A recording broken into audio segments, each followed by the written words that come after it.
नमस्कार, स्वागत छ कार्यक्रम खोज खबरमा। म भूपाल लुइटेल।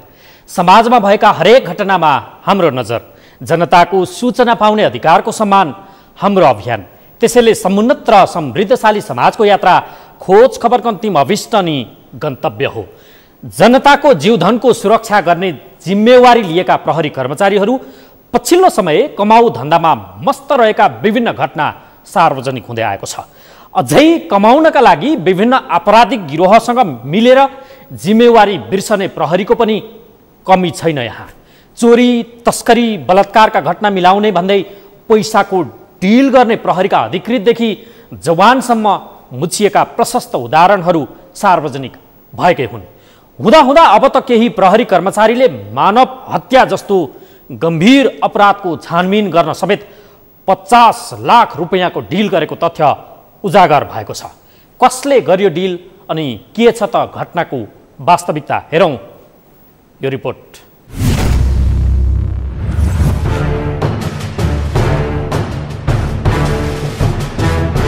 सुन प्रकरणले बदनाम बनेको प्रहरीको अर्को धन्दा पर्दाफास। हत्यारा जोगाउन प्रहरीले नै गर्यो 50 लाखको बार्गेनिङ।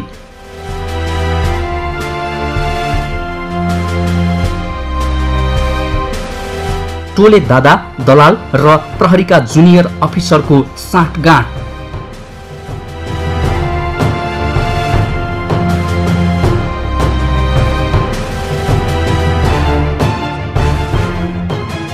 दुई 2074 फागुन 9 गते भारतको पश्चिम बङ्गाल स्थित चैनगरा भन्ने स्थानमा झापा बिर्तामोड नगरपालिका वडा नम्बर 5 का सुरेन्द्र राजवंशी श्रीलालको हत्या भयो। त्यस लगत्तै पीडित पछि इलाका प्रहरी कार्यालय बिर्तामोडमा किटानी जाहेरीका लागि पुगेको थियो, तर प्रहरीले जाहेरी दर्ता गर्न मानेन। श्रीलाल बिर्तामोड स्थित जात्रा बुढीमा करोडौं रुपैयाँ पर्ने जग्गाको मालिक थिए। उनको हत्या बारेमा हालसम्म अनुसन्धान नै सुरु नभएको र हत्याको 2 महिना बित्दा पनि प्रहरीले जाहेरी समेत लिन नमानेको परिवारका सदस्यको आरोप छ। हत्यारालाई कारबाहीको माग गर्दै उनीहरू जिल्ला प्रशासन कार्यालय र गृह मन्त्रालयसम्म पुगे पनि कुनै निकायबाट प्रक्रिया अघि बढेको छैन।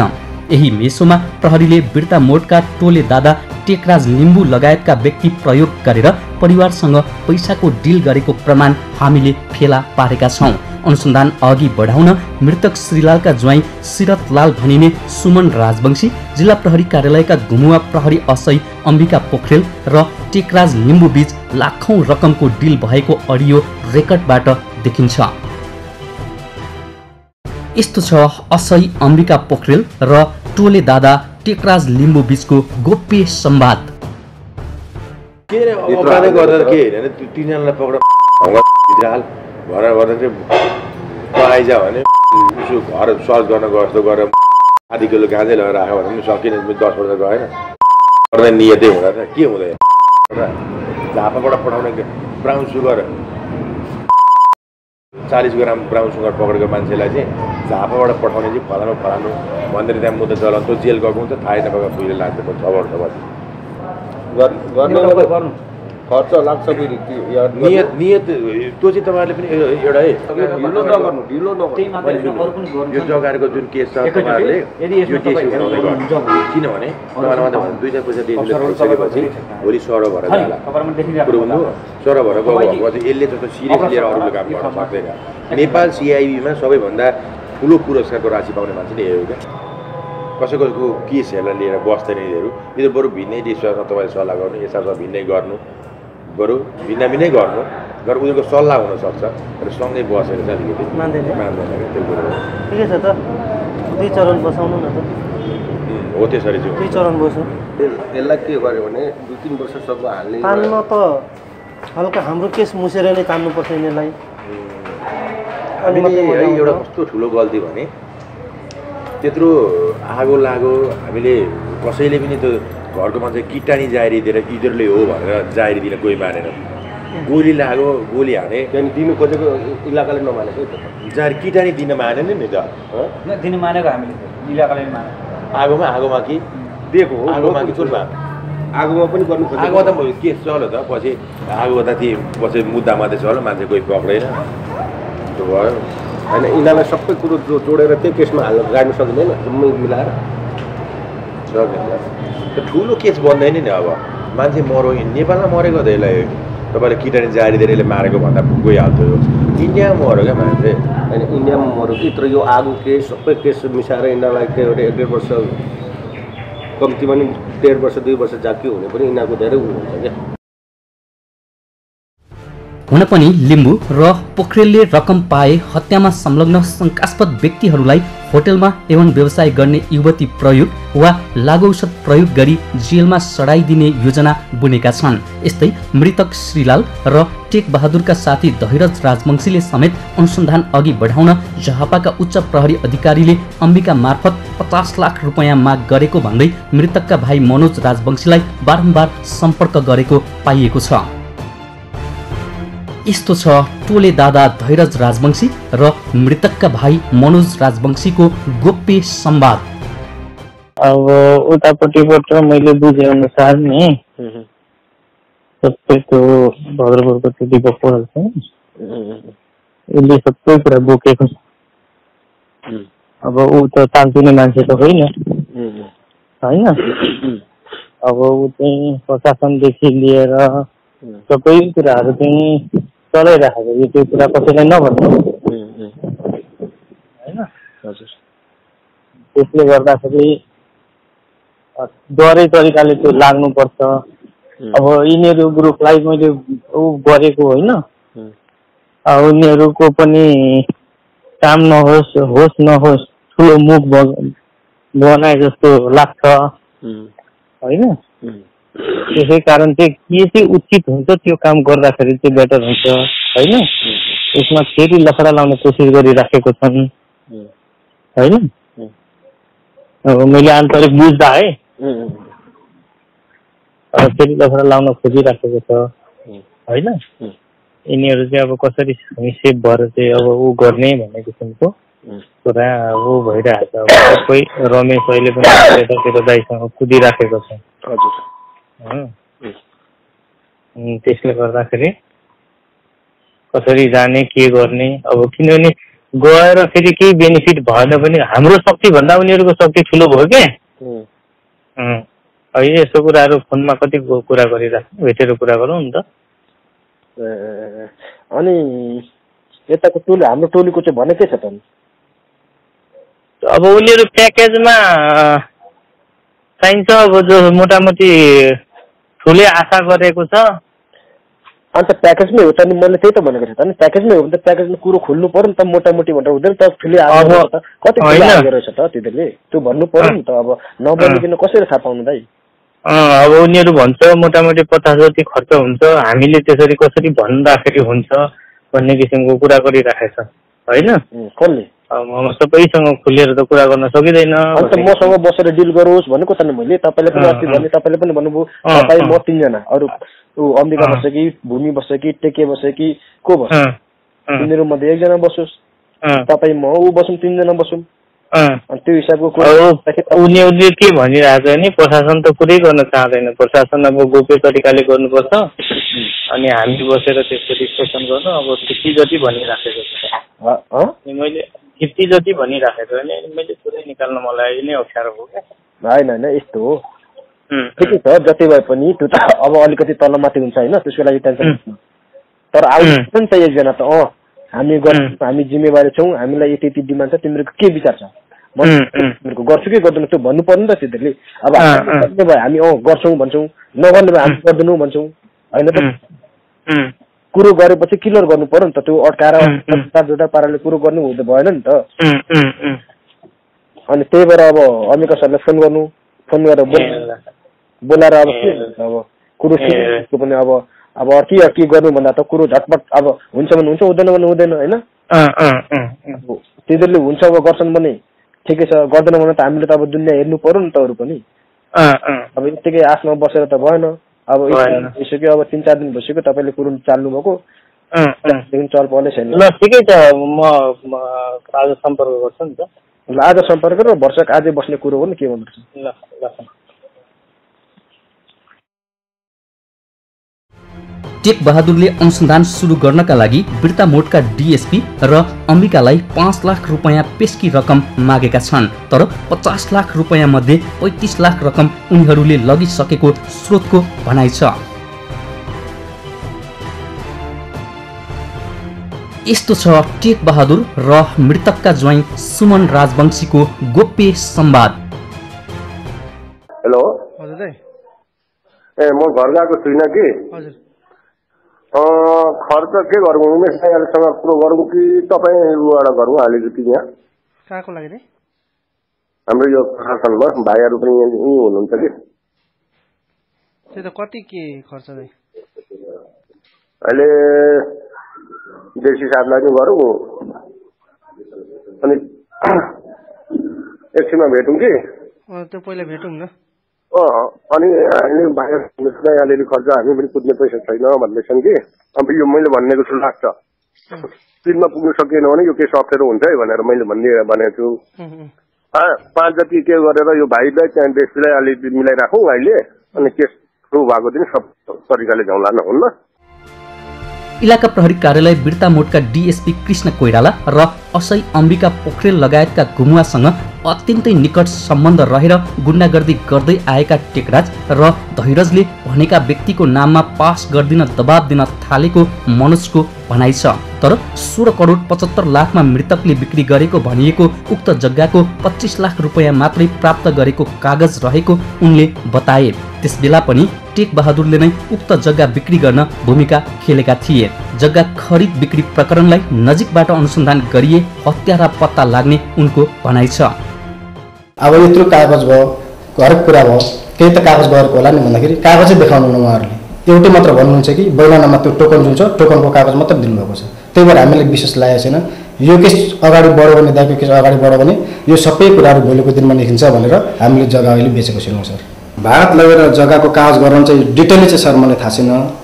यसको लागि थाहा पाउन मेरो भेनाजु सुमन राजवंशी भन्ने छ, उसलाई डिटेली थाहा छ। मलाई जहाँसम्म थाहा छ धैराज राजवंशी अनि टेक बहादुर पनि जानुभएको थियो, टेक बहादुर दाइ पनि 2-3 चोटि जानुभएको थियो दाइसँग कुरो गर्न। अनि मेरो भेनाजुले चाहिँ प्रायः चाहिँ मेरो भेनाजुलाई चाहिँ डिटेली दाइको घटनाको बारेमा पनि सबै त थाहा होला। यति मात्रै होइन, केही वर्ष अघि श्रीलालको घरमा आगजनी साथै बम पनि प्रहार गरिएको थियो। उक्त बम काण्डकै समयमा पनि बिर्ता मोडका तत्कालीन डिएसपी खड्ग खत्रीले पीडितबाट 5 लाख रुपैयाँ रकम असुलेको आरोप लागेपछि उनलाई हेडक्वार्टर तानिएको थियो। घरमै गोली प्रहार, आगजनी र पटक पटक हत्या प्रयास हुँदा असुरक्षा महसुस गरी राजवंशी केही समय अघि भारतमै बस्दै आएका थिए। तर अहिलेसम्म घटनाको कहीँ कतैबाट अनुसन्धान नहुनु, अहिले आएर उनको हत्या नै हुनु, उनले बिक्री गरेको भनिएको जग्गाको पूरा रकम पाएको ठोस प्रमाण नपुगी पास गर्न परिवारलाई दबाब दिनु र घटना अनुसन्धान गर्न प्रहरीले मोलमोलाई गर्नुले सबै घटना कतै न कतै सम्पत्तिसँगै जोडिएको प्रष्ट हुन्छ। यता टेक बहादुर र असै अम्बिकाले रकम लिनुपर्ने भनिएका डिएसपी कृष्ण कोइरालाको समेत संलग्नता रहेको फोन रेकर्डबाट प्रष्ट हुन्छ। अनुसन्धान सुरु हुनु अघि नै बैना गरिएको जग्गा टेक बहादुरको नाममा पास गरिनुपर्ने माग गर्दै आएका डिएसपी कोइराला र मृतकका ज्वाइँ सुमन बीच जग्गा कसका नाममा पास गर्ने भन्ने विवाद भएपछि अनुसन्धान रोकिएको बुझिएको छ। यस्तो छ डिएसपी कृष्ण कोइराला र सुमन राजवंशी बीचको गोप्य संवाद। मनोज दाजु गएको के भन्दै थियो सर? होइन उनीहरूको जग्गा चाहिँ किनिदिनु पर्यो भन्ने थियो अरे। कहाँ जग्गा दाइलाई दिइसकेको छ त? त्यही त उनीहरू चाहिँ अब त्यही तपाईँहरूको हेर्नुहोस् है, तपाईँहरू बिचमै विवाद देख्दैछु मैले। तपाईँहरू एकजनालाई दिन खोज्ने, उनीहरू उसलाई दिन नखोज्ने, अर्कोलाई दिन खोज्ने, या तपाईँहरूकै कुरा मिलाएर हिँड्नु छ, यहाँ मैले त्यो पनि बुझ्दैछु। तपाईँहरू आफू क्लियर हुनुहुन्न, तपाईँ एकजनालाई भन्नुहुन्छ, उनीहरू अर्कोजना भन्दै कुदिरहेछन्। के हो त्यो यार तपाईँहरूको? मैले त्यहीँबाट थाहा पाएँ क्या, त्यो भनेपछि मनोज र उसको दाजु गएको होला नि त्यसो। तपाईँ होइन? म होइन सर। ए त्यही त उनीहरू त्यसरी कुद्दैछन्। तपाईँहरूकै कुरा छ के हो अब थाहा छैन, खोइ के हो तपाईँहरू। त्यो के गर्नु, त्यो त्यतिकै सोध्न चाहिँ गएको होला कि यो केसको बारेमा होला। गए पनि त एक लाइनमा पो जाने हो त। तपाईँहरू एकातिर एउटालाई भन्ने, उनीहरू उसलाई होइन अर्को भन्ने, अनि तपाईँहरू बिचमा विवाद भएपछि त अनि भरे बुढी आमै जोसिन्, आमैले नै नथिच्दैलिन्, फेरि पास नगर्दैलिन्, तपाईँहरूको बिचमै खोइ कुरा मिलेको देख्दिनँ म। प्रहरी र परिवार बीच भएको रकम बार्गेनिङको प्रमाण हाम्रो हातमा पुगेको थाहा पाउने बित्तिकै प्रहरी र टेक बहादुरको समूहले समाचार रोक्न भन्दै मृतकका भाइ मनोजलाई धम्क्याउन थालेको पाइएको छ। समाचार नरोकिए जे पनि हुने धम्की आएपछि मनोज झापा बिर्तामोड स्थित हाम्रो कार्यालयमा आई समाचार रोक्न अनुरोध गर्न थालेका छन्। यस्तै श्रीलाल हत्या र जग्गा विवादबारे समाचार बाहिरिए सबैको पोल खुल्ने डरले प्रहरीका मध्यस्थकर्ता धैरज राजवंशीको समूह समेत मनोजलाई लिएर आफ्नो कार्यालयमा आई समाचार रोक्न दबाब दिएका छन्। यसरी हत्या जस्तो जघन्य अपराधको अनुसन्धान गर्नुको साटो मृतकको जग्गा आफ्ना मान्छेको नाममा पास गराउन भूमिका खेल्नु र अनुसन्धानका लागि रकमको डिल गरेर घटना मोड्न खोज्नुले हत्यारा प्रहरीकै वरिपरि त घुमिरहेको छैन भन्ने आम चासो उत्पन्न गराएको छ। खोज खबरका लागि झापाबाट शिशिर चम्लागाईको रिपोर्ट। हो पीडित परिवारका आफन्त, मृतकका साथी तथा नातेदार टोले दादा र प्रहरी संगठित भई परिवारसँग पैसाको डिल गरेको खुलेको छ।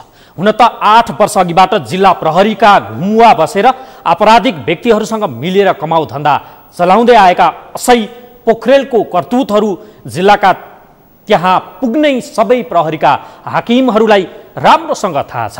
तर पोखरेलकै असुलीबाट उठेको रकम जिल्लाका प्रहरी हाकिमहरूले समेत बाँडफाँड गर्ने भएकाले हाकिमहरू थाहा पाएर समेत चुपचाप बस्छन्।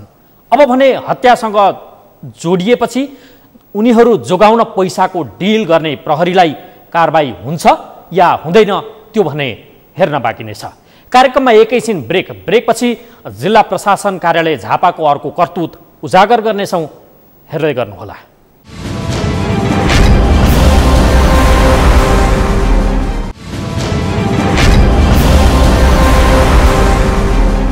ब्रेकपछि स्वागत छ। कार्यक्रम हो खोज खबर। सीमा क्षेत्रका जिल्लाहरूमा भारतीय नागरिकलाई नागरिकता दिएको समाचार कुनै नौलो होइन। यता थुप्रै तिब्बती नागरिकबाट पनि नेपाली नागरिकता भेटिएको उदाहरण प्रशस्तै छन्। नेपाली नागरिकता अन्य मुलुकका नागरिकका हातमा पुगिरहेको रहस्य बाहिर आइरहँदा झापाबाट अर्को तथ्य उजागर भएको छ।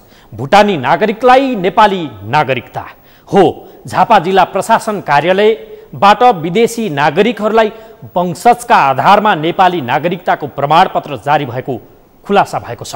भुटानी नागरिक सहदेव विष्ट, जीवन विष्ट र गोपाल विष्टले आफू र आफ्नो परिवारको नेपाली नागरिकता बनाएको अभिलेखमा उल्लेख छ। के छ त वास्तविकता? कसरी पाए भुटानी नागरिकले नेपाली नागरिकता? हेरौँ यो रिपोर्ट। भुटानी नागरिकलाई नियम विपरीत नेपाली नागरिकता। वंशजको आधारमा नागरिकता लिन नक्कली बाबु खडा। नागरिकताको छानबिन रोक्न केही नेताहरूको दौडधुप।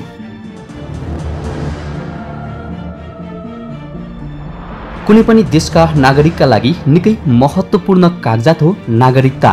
तर झापामा यही महत्त्वपूर्ण कागजात दुरुपयोग भएको खुलासा भएको छ। नागरिक भुटानी तर नागरिकता नेपाली। हुन पनि केही भुटानीले आफूलाई नेपाली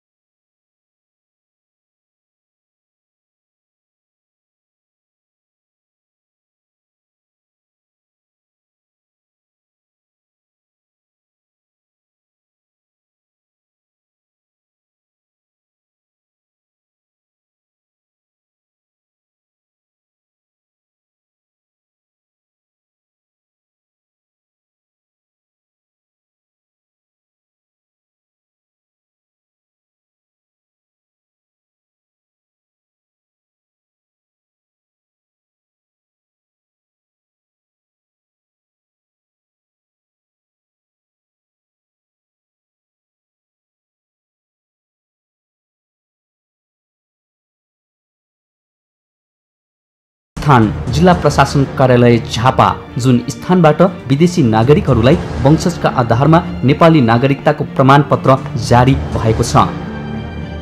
भुटानी नागरिक सहदेव, जीवन, गोपाल मात्रै होइन, उनका परिवारले समेत 2062 साल वैशाख 30 गते नै वंशजका आधारमा नागरिकता प्राप्त गरेको खुलेको छ। जिल्ला प्रशासन कार्यालय झापाको अभिलेखमा समेत यिनीहरूको विवरण स्पष्ट देखिन्छ। अभिलेख अनुसार भुटानी शरणार्थी सहदेव विष्टले साबिकको धरमपुर गाविस वडा नम्बर 2 बाट नेपाली नागरिक भक्तबहादुर विष्टलाई बाबु बनाई वंशजका आधारमा नागरिकता लिएको देखिन्छ। केही समयपछि तिनै सहदेवले गोपाल र जीवन पनि भक्तबहादुरकै छोरा तथा आफ्नै सहोदर भाइहरू रहेको भन्दै शनाखत गरी वंशजको आधारमा नागरिकता दिलाएको पाइएको छ। भाइहरूको नागरिकता लिँदा सहदेवले साबिकको धरमपुर गाविसबाट 2061 चैत 11 गते साबिकको शनिश्चरी गाविस वडा नम्बर 9 मा बसाइ सरेको कागजात बनाएर नक्कली बाबु भक्तबहादुरलाई समेत थाहा नदिई नागरिकता दिलाएको समेत उजागर भएको छ। उनले आफ्नो फर्जी नागरिकताको आधारमा भाइहरू मात्रै होइन पत्नी कल्पनाका साथै छोराछोरीको समेत नागरिकता बनाइदिएका छन्। यद्यपि नेपाली नागरिकता लिने भुटानी नागरिकलाई उपस्थित गराउन प्रहरीलाई निर्देशन भइसकेको र यो विषयमा थप अनुसन्धान भइरहेको जिल्ला प्रशासन कार्यालय झापाले जनाएको छ। त्यस सम्बन्धमा हामीलाई उजुरी प्राप्त भएको थियो। भएपछि हामीले प्रहरीलाई त्यो जुन उजुरीमा चाहिँ उल्लेख भएका व्यक्तिहरू छन् ती व्यक्तिहरूलाई उपस्थित गराउने भनेर पत्राचार गरिसकेका छौँ। त्यस सम्बन्धमा मन्त्रालयबाट पनि हामीलाई चाहिँ उजुरी मन्त्रालयमा पनि परेको रहेछ। त्यो मन्त्रालयको उजुरी पनि हामी कहाँ प्राप्त भएको छ। त्यही अन्तर्गत हामीले प्रहरीलाई लेखेर पठायौँ। प्रहरीले त्यसको चाहिँ त गर्दै होला, खोजमेल गर्दै होला। अझै पनि हामीले ताकेताको लागि फेरि पत्राचार गर्ने प्रयास गर्छौँ। वंशजका आधारमा नागरिकता लिने सहदेव विष्ट झापाको बेलगाडी भुटानी शरणार्थी शिविर सेक्टर 2 हट नम्बर I1/033X का शरणार्थी रहेको खुलेको छ। तर उनी अहिले शरणार्थीको तेस्रो मुलुक पुनर्वास कार्यक्रम अन्तर्गत अमेरिका गएको UNHCR को अभिलेखमा उल्लेख छ। यता जीवन विष्ट भने भुटानका सरकारी जागिरी समेत रहेको खुलेको छ। यता सबैको नागरिकतामा बाबुको नाम भएका भक्तबहादुर विष्टलाई भने आफ्नो नाममा यति धेरै नागरिकता जारी भएको समेत थाहा छैन। कतिजना छोराछोरी भएको? हजुर 3 भाइ छोरा 2 छोरी। कहाँ हुनुहुन्छ छोराहरू?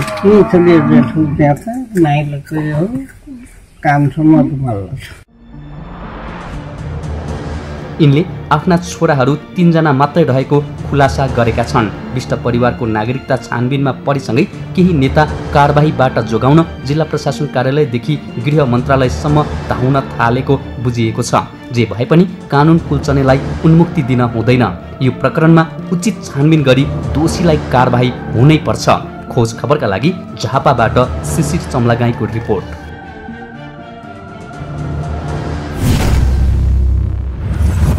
अभिलेख अनुसार भुटानी शरणार्थी सहदेव विष्टले साबिकको धरमपुर गाविस वडा नम्बर 2 बाट नेपाली नागरिक भक्तबहादुर विष्टलाई बाबु बनाई वंशजका आधारमा नागरिकता लिएको देखिन्छ। केही समयपछि तिनै सहदेवले गोपाल र जीवन पनि भक्तबहादुरकै छोरा तथा आफ्नै सहोदर भाइहरू रहेको भन्दै शनाखत गरी वंशजको नागरिकता दिलाएको पाइएको छ। यद्यपि नेपाली नागरिकता लिने भुटानी नागरिकलाई उपस्थित गराउन प्रहरीलाई निर्देशन भइसकेको जिल्ला प्रशासन कार्यालयले जनाएको छ। तर नागरिकता बनाउने र पाउने दोषीलाई कारबाही हुन्छ या हुँदैन त्यो भने हेर्न बाँकी नै छ। हवस् त आजका लागि कार्यक्रम खोज खबर यति नै। कार्यक्रम खोज खबरका विषयमा कुनै प्रतिक्रिया छन् भने हामीलाई khojkhabar@sagarmatha.tv मा इमेल गर्न सक्नुहुनेछ अथवा फोन नम्बर 023 42 33 074 मा फोन पनि गर्न सक्नुहुनेछ। लुकेका र लुकाइएका खबर निरन्तर जारी छ। नेपालको पहिलो न्युज च्यानल सगरमाथा टेलिभिजन हेर्दै गर्नुहोला। नमस्कार।